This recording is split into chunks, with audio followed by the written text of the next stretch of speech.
De par le monde, vivent des hommes en attente, en alerte. À l'appel d'urgence, ils répondent pour porter assistance et sont prêts à donner leur vie pour sauver celle des autres.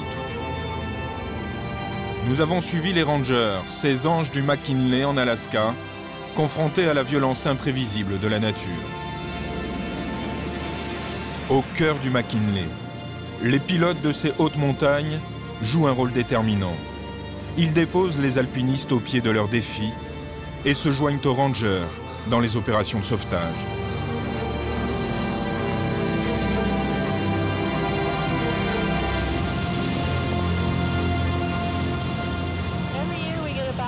Tous les ans, près de 1200 alpinistes viennent ici pour vaincre le mont McKinley. Seule la moitié d'entre eux atteignent le sommet. La plupart arrivent au camp médical à 4300 mètres et c'est là qu'ils font demi-tour. Trop dur. La saison d'escalade commence début mai et se termine à la mi-juillet. La fenêtre météo est très courte. En été, il fait très chaud et il n'est plus possible de se poser sur les glaciers. Les crevasses deviennent un piège mortel.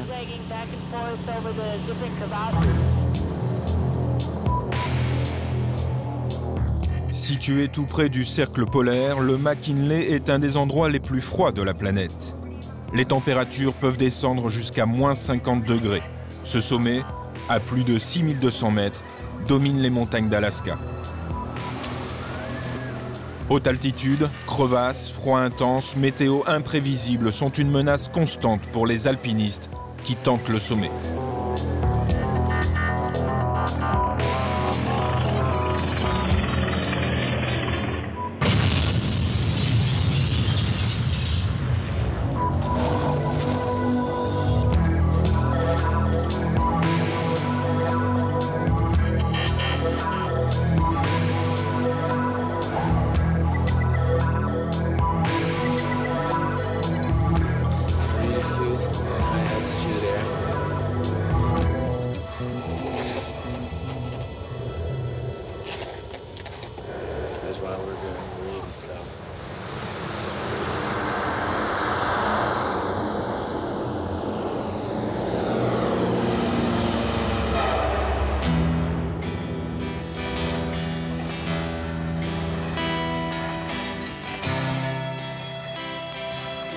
Le mont McKinley, le plus haut sommet d'Amérique du Nord, est aussi connu sous le nom de Denali, qui signifie en langue indienne « le seigneur des montagnes ».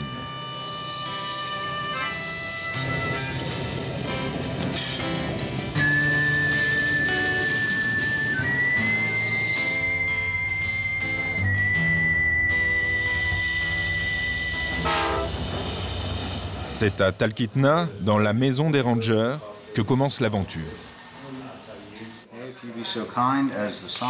Après les formalités d'usage, c'est le briefing et ses mises en garde. Le Denali est une montagne de l'Arctique. On est tout près du cercle polaire. Les températures y sont très froides. C'est un sommet à plus de 6000 mètres. Vous y serez confronté au mal d'altitude et tout ce qui va avec. Ici, vous avez des gelures pour un grimpeur qui avait oublié ces conditions extrêmes. Près du sommet soufflent les vents d'altitude qui peuvent devenir très violents. Sur cette photo, derrière moi, c'est un nuage lenticulaire. Il annonce des conditions très difficiles. Tenter le sommet par un jour comme celui-là serait de la folie.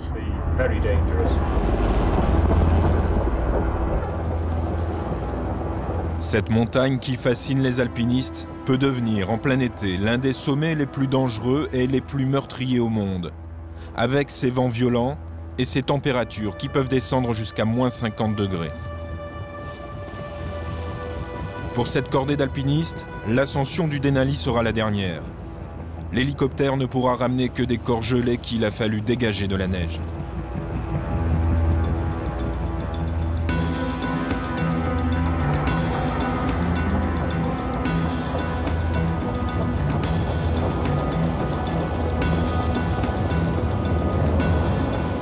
Dans ce défi que les hommes lancent à cette montagne, le danger n'épargne personne. Les rangers ont déjà payé un lourd tribut aux colères du Denali. En cas d'alerte, Daryl Miller dirige les opérations de sauvetage et d'élitreuillage. Malheureusement, on a vécu des accidents tragiques ici. Un volontaire qui m'accompagnait est mort en 94, un autre en 98, et il y a 3 ans, on a perdu 2 volontaires et un ranger dans un accident d'avion en haute montagne.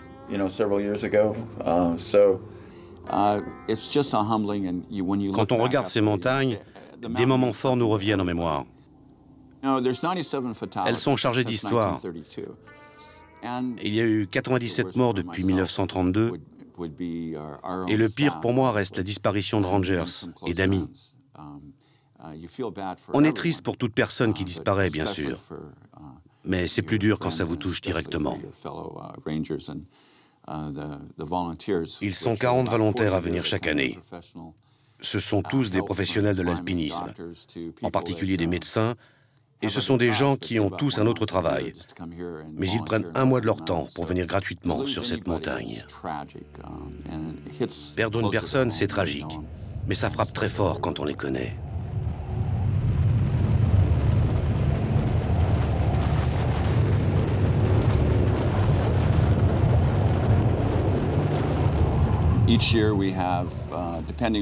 Selon les années, on a à peu près une douzaine de missions de sauvetage très difficiles. Ces missions demandent l'intervention de l'hélicoptère et des rangers des hautes altitudes.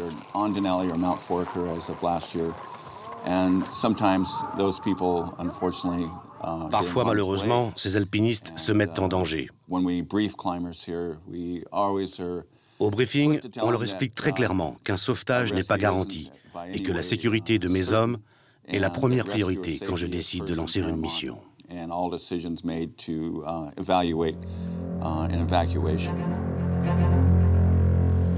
Lieu d'affrontement tragique avec la nature et territoire libre de dépassement de soi. Le Denali reste avant tout pour Daryl un espace unique qu'il faut protéger.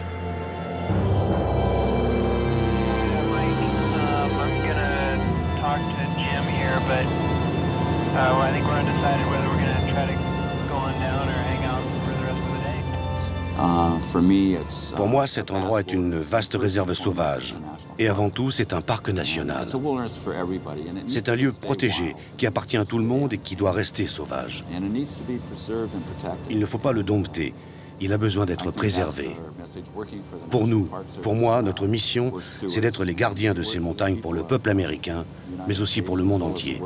C'est un endroit qui est vénéré par beaucoup de gens. Today at 14 and above, clouds, snow up to about a foot. Winds are minimal. I think up at 17 they're calling for winds from the south going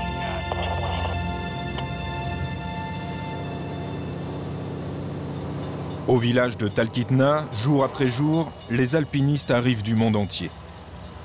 Les avions du Bush se préparent à rejoindre le camp de base. Une première fenêtre météo vient de s'ouvrir.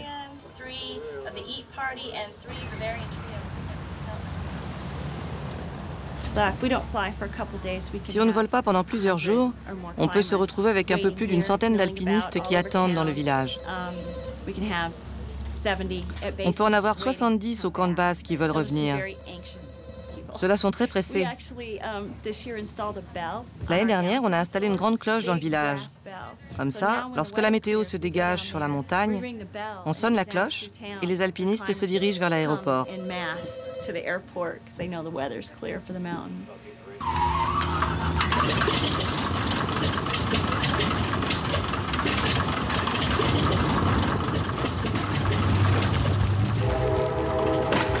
Une expédition vers le sommet du Denali dure en moyenne une vingtaine de jours.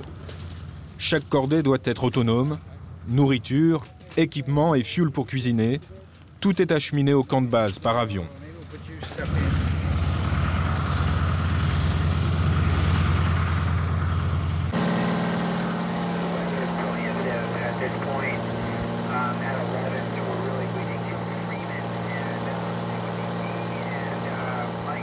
Paul est originaire d'Alaska et vole ici depuis l'âge de 16 ans. Alpiniste, il s'est spécialisé dans le vol en haute montagne et la dépose sur les glaciers. Les alpinistes prennent l'avion pour le camp de base. Y aller à pied, cela prendrait près de 10 jours. Et c'est déjà une vraie expédition, par endroits très difficiles.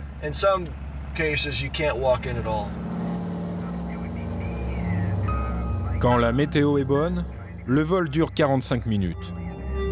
De Talkeetna au camp de base, ce sont près de 80 km d'une terre sauvage, difficile d'accès. Dans cette région, la météo change très vite à cause de la proximité de l'océan. Les dépressions arrivent de la mer de Bering et se heurtent à ces montagnes. C'est une des montagnes à gravir les plus froides au monde, bien plus froide que l'Himalaya.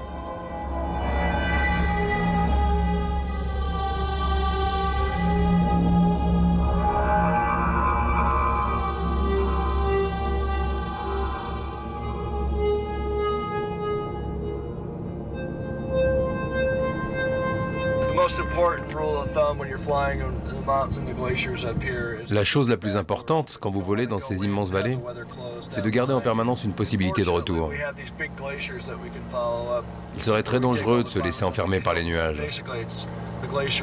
Heureusement, on a ces énormes glaciers qu'on suit comme une piste. Celle-ci fait 25 km avant d'arriver au camp de base.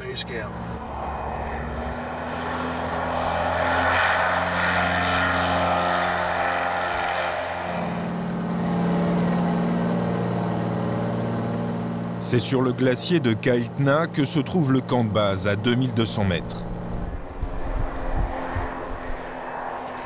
C'est de là que s'installent et partent toutes les expéditions vers le sommet du McKinley. Les avions taxis relaient en permanence ceux qui montent ou qui descendent. Un seul interdit pour eux, la météo qui peut les clouer au sol pour plusieurs jours. John Leonard est le responsable du camp de base. Sa priorité est de faire respecter les règles de ce parc national, mais aussi d'organiser la logistique des rangers qui mènent leur mission en haute altitude. Actuellement, on a un ranger au camp de base ici à 2200 mètres, et c'est moi. On en a un à 3400 mètres. Un autre se trouve à 4200 mètres au camp médical. Le dernier au camp d'altitude, avant le sommet, à 5300 mètres. Souvent, les gens envient le travail que l'on fait. Ils croient qu'on passe notre temps à faire des sauvetages incroyables en haute montagne. Alors que le plus dur de notre mission est plus ingrat. Il faut s'occuper des toilettes, des poubelles, de protéger l'environnement. C'est surtout pour cette raison qu'on est là. Si vous parlez avec des alpinistes qui sont venus ici il y a 20 ans, ils vous diront que la montagne est beaucoup plus propre aujourd'hui qu'à l'époque, et ça, c'est grâce aux rangers. Il y a près de 1200 personnes qui grimpent chaque année, et cela demande énormément de travail pour garder la montagne propre. Chaque personne produit en moyenne 150 grammes de déchets par jour. À leur retour, on pèse leurs poubelles pour être sûr que tous les déchets reviennent en ville. On fait pareil pour les excréments venant des hauts campements. C'est un gros travail qui commence des mois à l'avance quand on envoie la documentation qui explique aux alpinistes ce qu'on attend d'eux et comment mieux préserver cette montagne. La mission des parcs nationaux est de protéger les endroits précieux de l'Amérique et le McKinley fait partie de cela.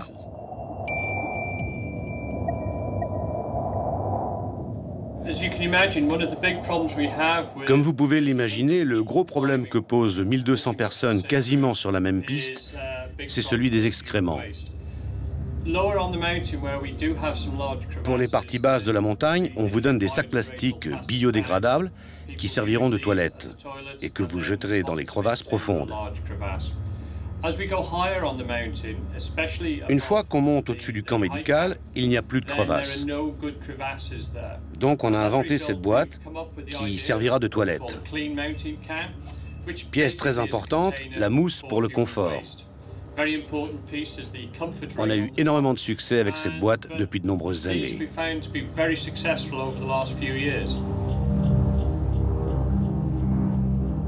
Ce système original de toilettes transportables oblige les alpinistes, au-delà de 4200 mètres d'altitude, à être responsables des déchets et des ordures qu'ils produisent.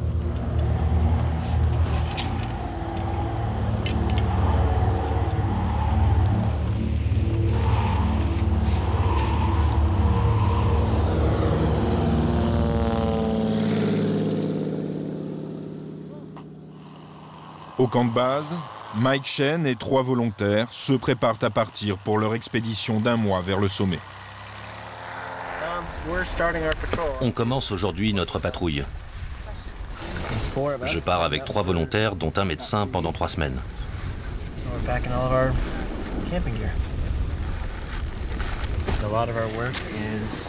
Notre travail, avant tout, c'est de faire respecter la propreté sur cette montagne, autant pour les poubelles que pour les déchets humains. On est là aussi pour conseiller les expéditions sur les conditions qu'elles risquent de rencontrer. Et bien sûr, on est là pour porter assistance en cas d'urgence.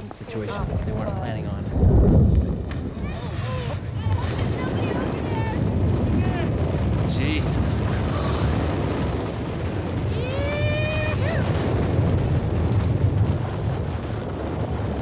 French rat over there. It's like...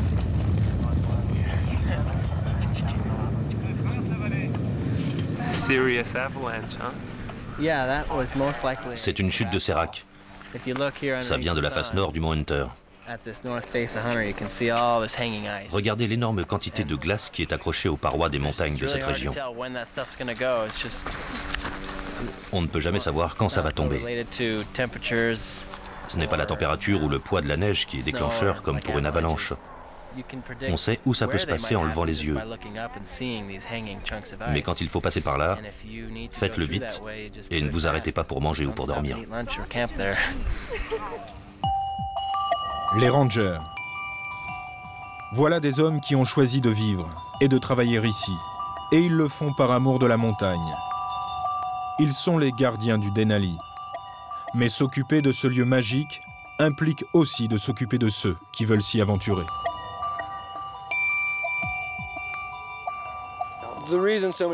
La raison pour laquelle il y a tellement de monde ici, c'est que le mont McKinley est le plus haut sommet de l'Amérique du Nord. Certains alpinistes enchaînent les 7 sommets mythiques du monde. Pour d'autres, c'est simplement une étape dans leur vie de grimpeur. Et pour certains, c'est le but d'une vie entière. Ça fait 20 fois que je monte cette montagne. Et c'est toujours aussi difficile. Mais ce que j'aime dans ce travail, c'est le spectacle. C'est passer du temps dans un parc superbe et vivre dans un monde sauvage, sans immeubles, sans rues, sans ville. C'est génial de pouvoir aller quelque part où on ne peut compter que sur soi-même pour survivre. Chacun se prépare à quitter le camp de base pour se lancer à l'assaut de la haute montagne. C'est aussi le lieu de rencontre et d'échange avec ceux qui reviennent.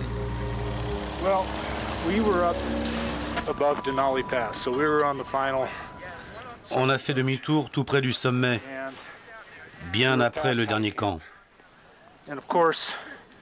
Comme tout le monde, ça faisait près de 3 semaines qu'on traînait cet équipement pour arriver là. Et bien sûr, les 6 mois de préparation avant de venir ici. Alors, c'est dur d'abandonner si près du but. Quand vous avez dans la balance la possibilité de perdre vos doigts, vos pieds ou votre vie pour un sommet, vous n'hésitez pas.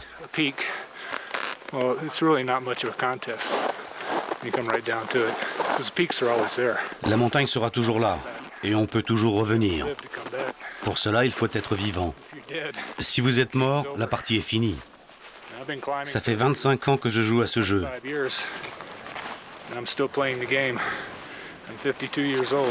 J'ai 52 ans et je suis toujours là.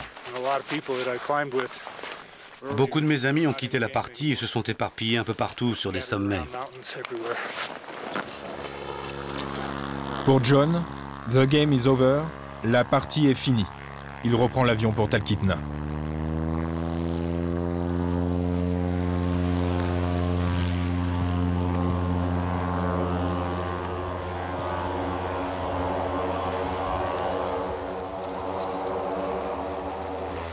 Sur le glacier, c'est Lisa, la sœur de Paul, qui s'occupe des mouvements d'avion. Elle donne aussi tous les jours à la même heure les prévisions météo.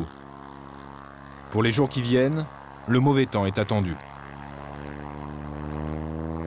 Okay, this is base camp for 8 o'clock weather. For tonight, 14,000 feet and above.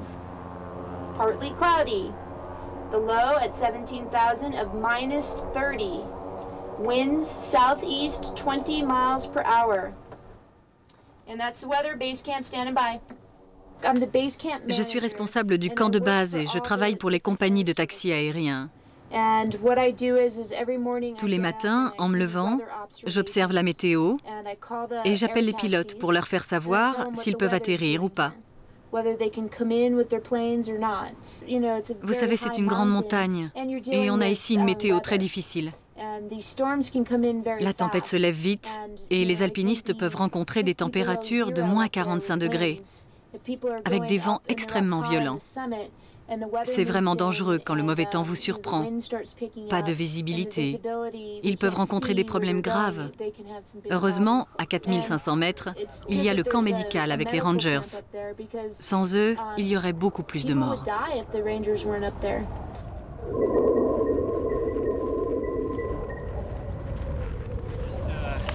On fait une petite journée aujourd'hui. Encore 1 mille et demi. Demain, ça sera plus dur.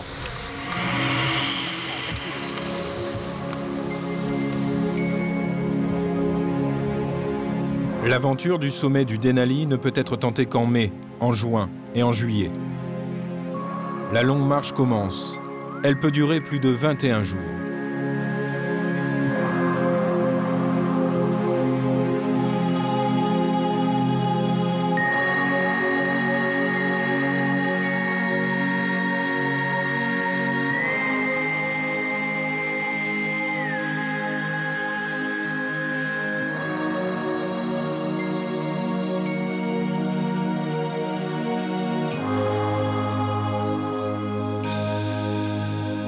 Il faudra 3 longues journées pour couvrir les 17 km qui séparent le camp de base du premier camp d'altitude à 3400 mètres.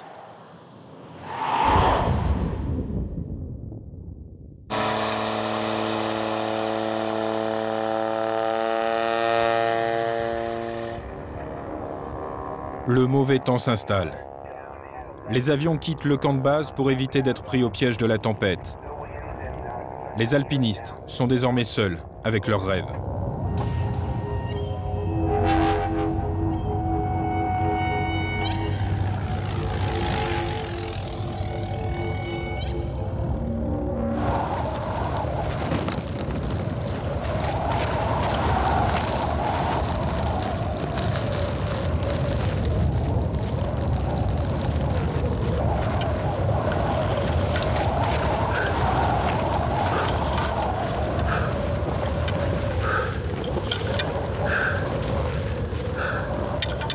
Les dépressions de la mer de Bering provoquent des vents violents. Ces vents de 90 ou 100 km/h par moins 25 feront chuter la température à moins 50 degrés. Les cordées sont contraintes de s'abriter. Leur progression vers le sommet est stoppée plusieurs jours.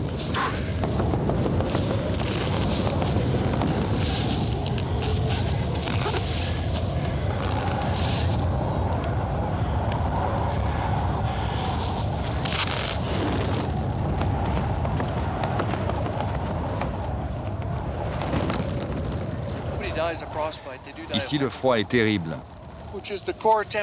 L'hypothermie peut tuer très vite.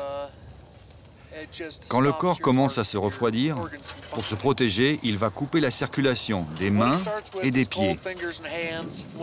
Et cela afin de préserver les organes vitaux, comme le cœur et le cerveau.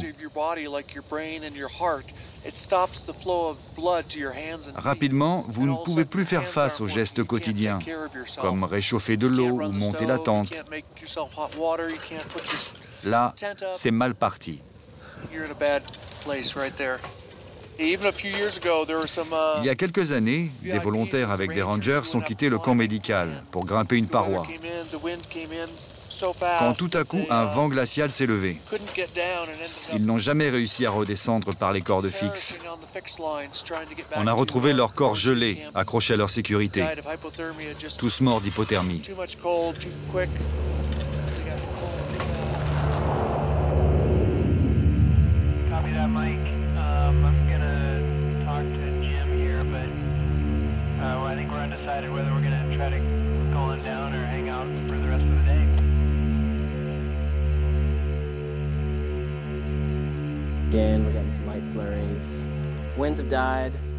La tempête a soufflé pendant plus de 3 jours.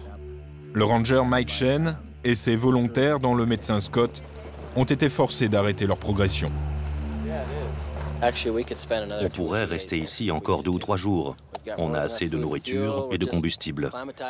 On est en train de s'acclimater à l'altitude, donc tout va bien. On ne va pas essayer de monter avec cette météo. C'est pas le vent qui serait gênant, mais toute cette neige qui est tombée. La progression serait très dure. On va laisser cette neige se compacter. Il y a une pente un peu plus haut qui peut partir en avalanche dans ces conditions. On ne bougera pas avant demain. Il y a une grande différence d'adaptation entre ce campement à 3300 mètres et le camp médical à 4003. C'est un grand changement d'altitude qu'on subit en une journée, surtout si on n'est pas acclimaté. Sinon ça peut aller, mais ça reste quand même difficile.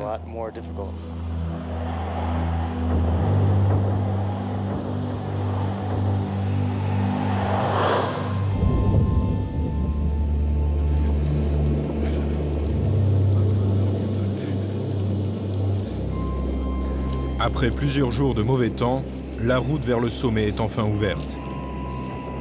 Des dizaines d'alpinistes bloqués reprennent l'ascension.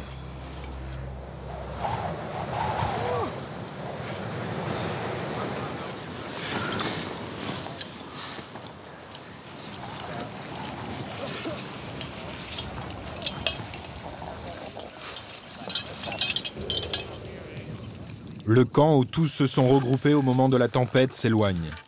La neige est profonde. L'équipement est lourd. À ces altitudes, le défi est énorme.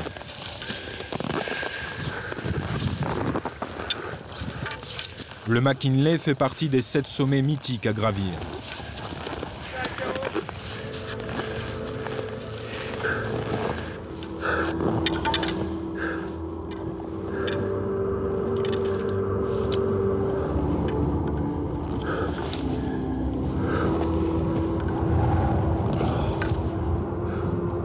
Image saisissante de ces pèlerins des hautes altitudes qui vont jusqu'au bout d'eux-mêmes. Mais une crevasse vient de s'ouvrir. Une cordée est violemment traînée.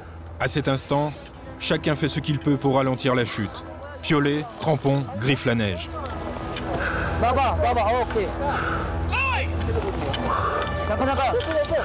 Ok, I will. Okay.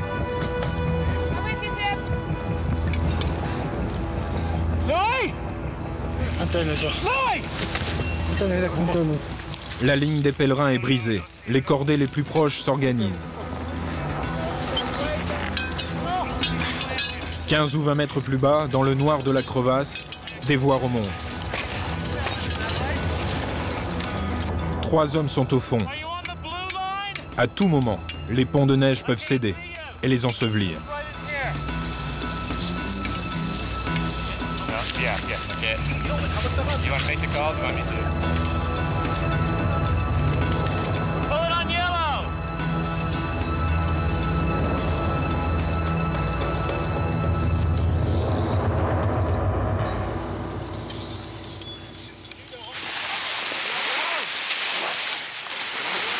Le premier rescapé, un Espagnol, est ramené à la surface. Yeah. Hey. Almost. Suerte. Yeah. On a eu beaucoup de chance. On a fait une connerie impardonnable. Heureusement, je suis vivant et j'oublierai pas cette leçon. George. Yeah.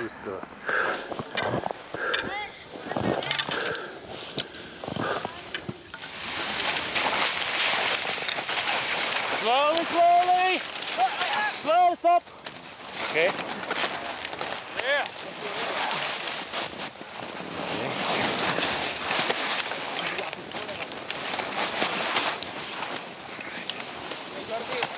Okay, hold it. While we were just there, Avec mon pote, on était en train de manger sur le bord de la piste, quand une cordée est arrivée. another team came, and we were three. On s'est retrouvés à 3 au même endroit, We were on, sur un pont de neige invisible qui s'est effondré. and it just opened, and we flew more than 20 meters. On a fait une chute d'une vingtaine de mètres. On a fait une grosse erreur. On n'était pas encordés. We were very lucky On a eu de la chance d'avoir toutes ces équipes pour nous sortir de là. to hoist us. But in 20 meters, En 20 mètres de chute, j'ai eu le temps de tout voir. Mon fils, ma fille, ma femme, j'ai vu ma vie défiler. Un autre alpiniste suit. Le guide, qui a chuté avec eux, remontera le dernier. Okay, slowly, slowly, slowly.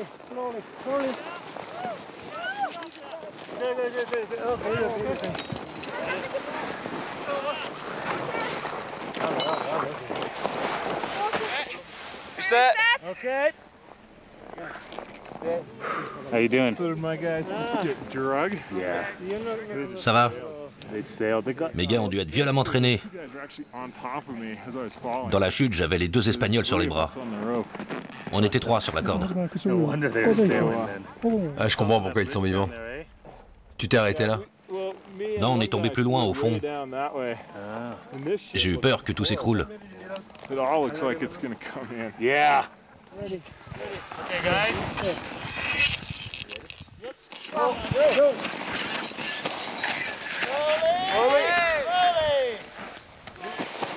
Slowly, slowly. Do it.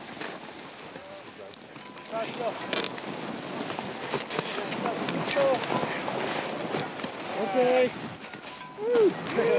You all right, dude? Alors écoute, moi je fais de la montagne depuis très longtemps.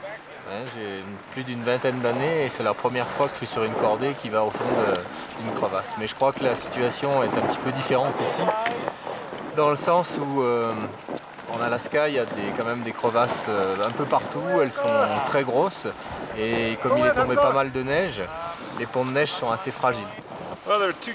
Les 2 Espagnols étaient sur la piste, pas encordés. Je leur ai demandé de s'écarter.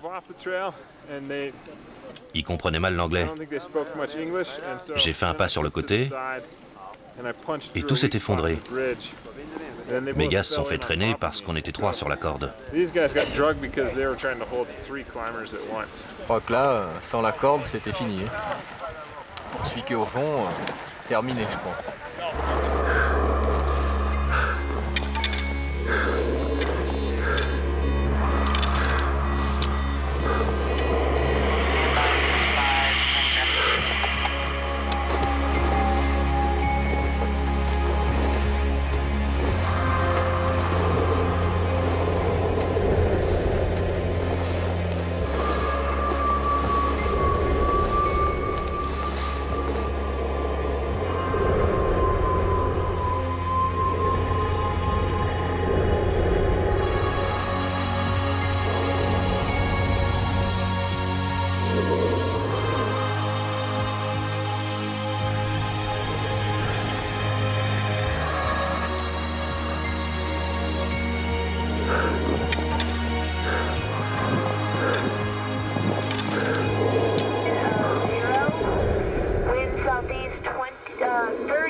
Pour ceux qui arrivent au camp médical, la voix de Lisa résonne de nouveau. Depuis quelques jours, un vent de glace frappe en haute altitude. Les alpinistes qui se font surprendre souffrent de gelures.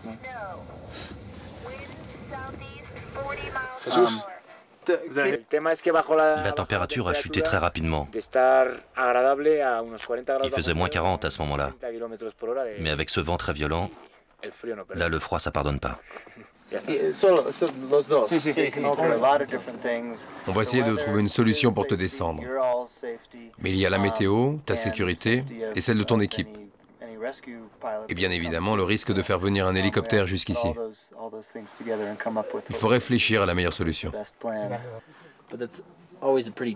C'est toujours risqué pour un hélicoptère de voler au-delà des 4000 mètres. Car au moindre problème, s'il doit se poser, l'équipage se retrouve en difficulté. Et comme ils n'ont pas eu le temps de s'adapter à l'altitude, à tous les coups, ils feront un mal de montagne.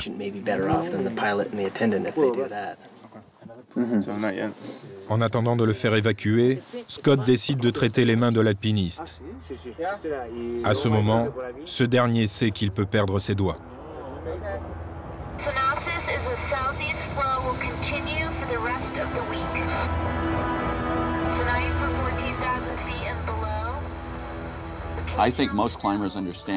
Je pense que la plupart des alpinistes savent très bien qu'on ne peut pas toujours intervenir et ne l'exigent pas. Mais c'est différent pour les familles, pour le mari, la femme ou les enfants. Quand ils viennent ici et qu'on recherche un alpiniste, alors ils demandent qu'on parte. Le plus souvent, ce ne sont pas des montagnards et ils ne comprennent pas le risque qu'il y a. Quand ils sont là et que l'on doit prendre la décision d'y aller ou pas, on lit la détresse dans leurs yeux. C'est un choix très difficile.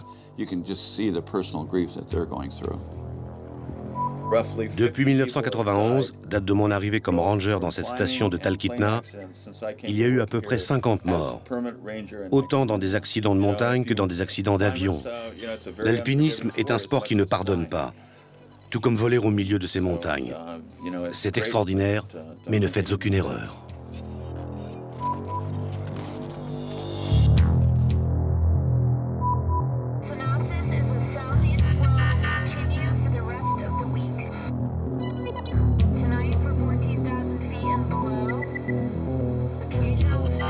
Pour l'alpiniste espagnol aux mains gelées, toujours en attente d'évacuation au camp médical, c'est la météo qui décidera.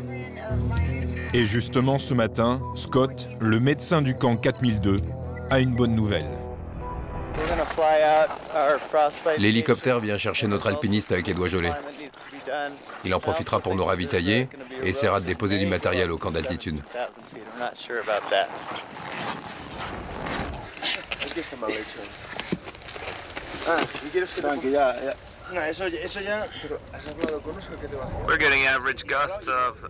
Pour l'instant, on a des rafales entre 3 et 8 nœuds, avec des pointes à 15 nœuds.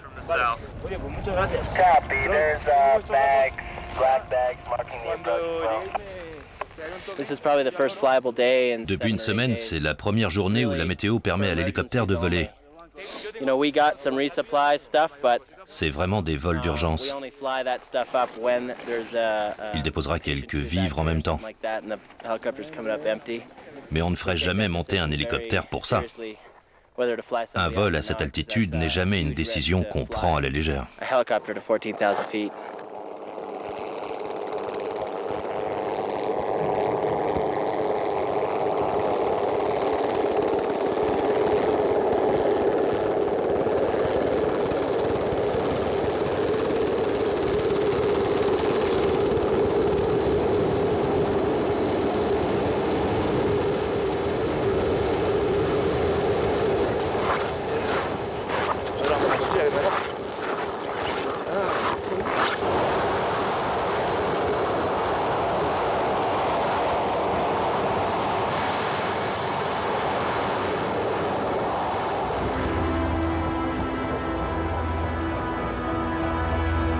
It's okay, three's plenty.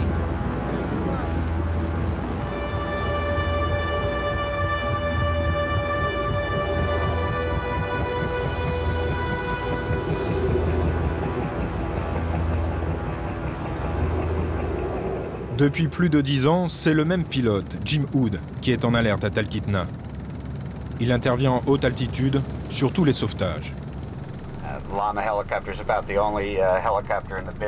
Le Lama est l'un des rares hélicoptères capables d'atteindre le sommet du Denali à plus de 6200 mètres.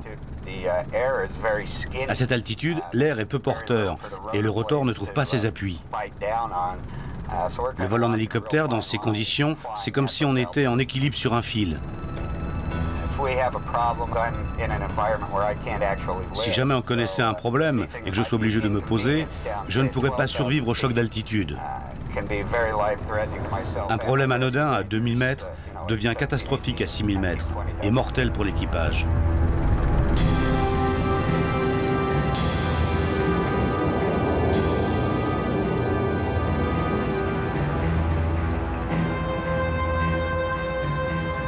Après avoir déposé le blessé espagnol au camp de base, l'hélicoptère remonte vers le camp d'altitude avec du matériel de sauvetage et des vivres.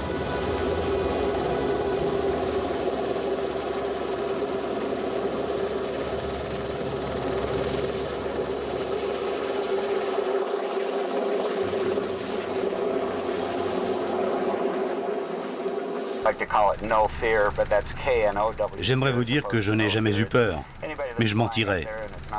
Celui qui n'est pas stressé par ce type de vol, c'est qu'il ne comprend pas la gravité de la situation.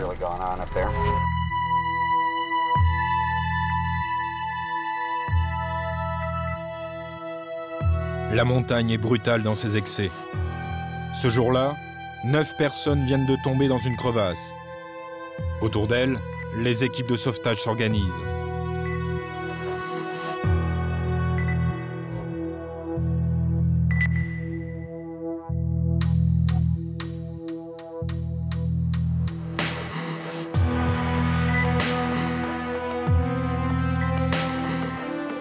Un premier hélicoptère a déjà évacué 2 blessés graves.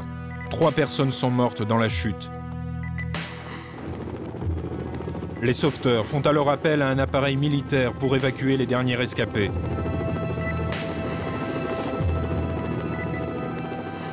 Quand soudain, l'air se dérobe sous les pales de l'hélicoptère.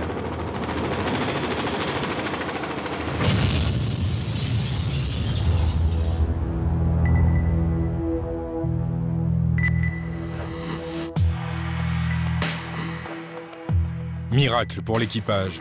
Dans cet accident spectaculaire, il n'y aura aucun mort, un seul blessé grave.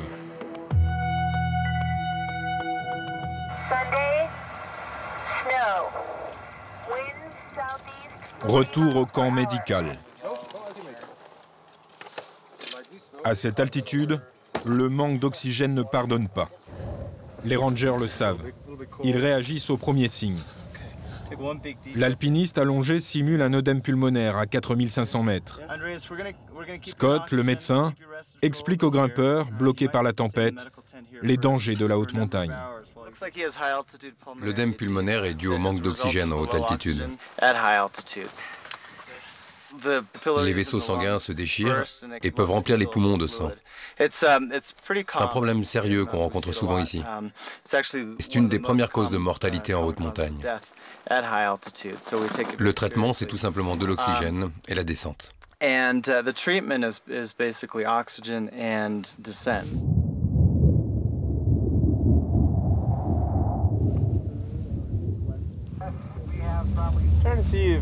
J'essaie de voir si Mike et Scott sont arrivés en haut. Ils réparent les cordes fixes dans la pente.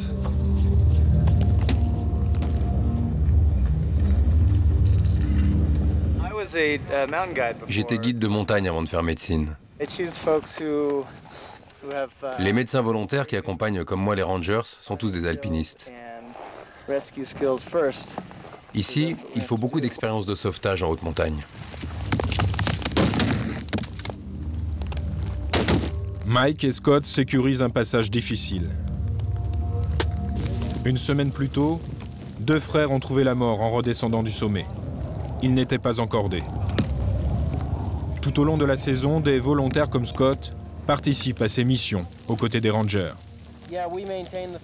On vérifie les cordes fixes qui sécurisent ce passage difficile, entre 4006 et 5000 mètres en route vers le sommet. Avant, c'était des guides qui faisaient ça. Pour nous, il n'y a pas que du sauvetage. Tous ceux qui viennent travailler aiment vivre dans ces endroits de haute altitude. Et quand vous aimez ces montagnes, vous faites tout pour les protéger.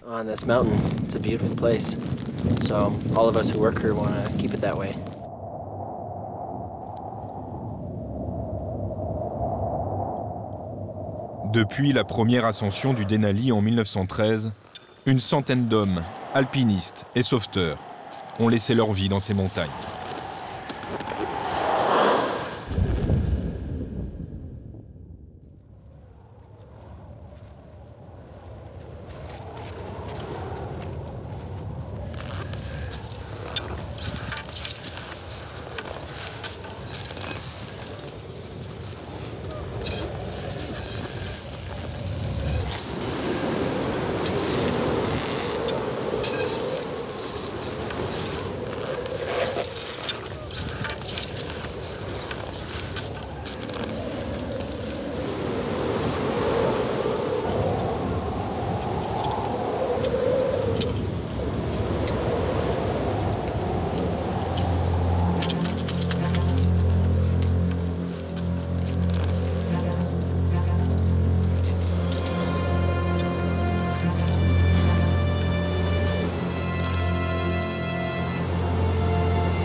Après 15 jours d'escalade dans des conditions difficiles, une autre équipe de rangers poursuit sa progression vers le camp 5003.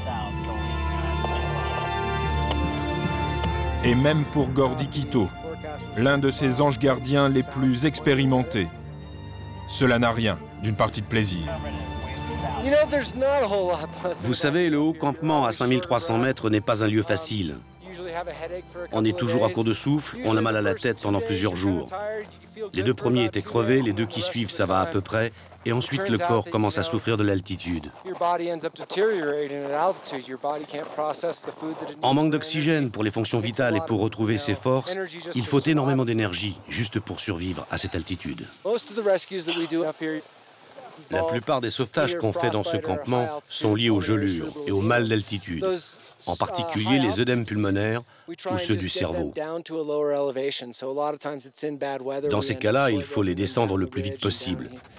Et c'est souvent dans le mauvais temps. On est obligé de leur faire passer la crête et de descendre les lignes fixes jusqu'au camp médical. Pour les gelures, tant que les mains sont encore gelées, elles ne sont pas douloureuses. Et ils arrivent à descendre par leurs propres moyens. Mais c'est plus tard, lorsque les mains dégèlent, que cela devient extrêmement douloureux. On a descendu un grand nombre d'alpinistes de ce campement. La situation la plus étrange que j'ai vécue ici, c'est quand on a retrouvé le corps d'un homme, mort depuis 35 ans. Les volontaires qui travaillent avec nous ont bien sûr tous envie d'aller au sommet. Mais je leur ai toujours dit que là n'est pas notre mission. Il faut être prêt à intervenir en cas de besoin. Si on fait le sommet, on n'a plus assez d'énergie pour un éventuel sauvetage. Ultime météo avant le grand jour, les conditions sont enfin réunies pour atteindre le sommet. Alors c'est aujourd'hui ou jamais.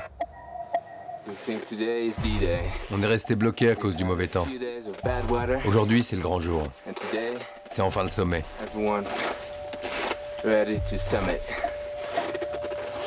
En été, à ces latitudes très nord, il ne fait jamais nuit. Les grimpeurs profitent de la fenêtre météo. Ils mettront entre 10 et 15 heures pour atteindre le sommet, à 6200 mètres d'altitude. On souffre du manque d'oxygène.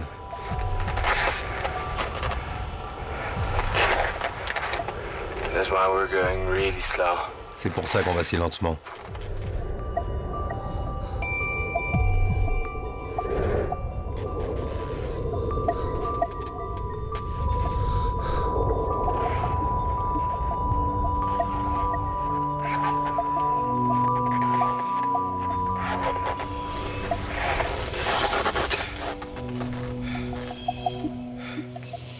Rangers, alpinistes, tous connaissent cette joie.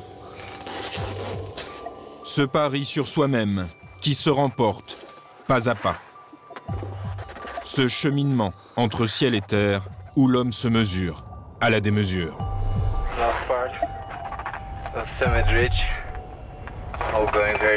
C'est la dernière crête du sommet. On avance très lentement. Il est près de 8 heures du soir. Pas à pas sur cette petite arête de neige.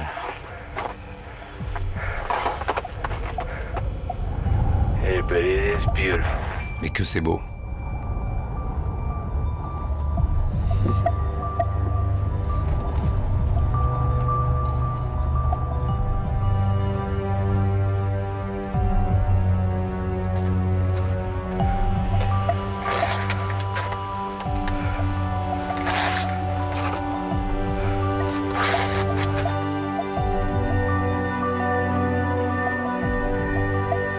Johnny. Yeah. It's off in North America. Sweet. Ça y est, tu es sur le plus haut sommet de l'Amérique du Nord, le sommet de ton pays.